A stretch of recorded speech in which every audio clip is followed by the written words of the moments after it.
সম্মানিত পাঠক বন্ধুগণ, আজকে আপনাদের মাঝে প্রাচীন পুরাকালাম 3 খণ্ডের একটি পরীক্ষিত বই নিয়ে উপস্থিত হলাম।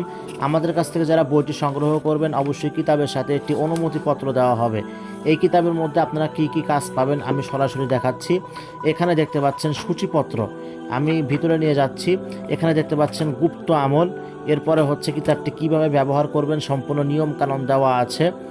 পবিত্র চালান দিয়ে বশীকরণ করতে পারবেন, গুপ্তধনের সন্ধান পাবেন, প্রবল বশীকরণ টোটকা পাবেন, নারিকেল দিয়ে বশীকরণ করতে পারবেন, এস হায়দারি মন্ত্র পাবেন, পুরুষ বশীকরণ করতে পারবেন, অসংখ্য কাজ পাবেন। এখানে দেখেন শুকনা বান, জালালি বান বশীকরণ মন্ত্র পাবেন, চলানির বশীকরণ মন্ত্র পাবেন, অসংখ্য বশীকরণ কাজ এই কিতাবের মধ্যে আপনারা পেয়ে যাবেন। নরসিংহ মন্ত্র পাবেন, পাগল ভালো করার মন্ত্র পাবেন, 2 চোখে অন্ধ বান পাবেন, অর্থাৎ 2 চোখ অন্ধ হয়ে যাবে, শত্রুর 2 পা অচল হয়ে যাবে, মৃত মানুষকে জীবিত করার মন্ত্র পাবেন, মৃত্যুবান অর্থাৎ হচ্ছে মারণ বান মন্ত্র পাবেন।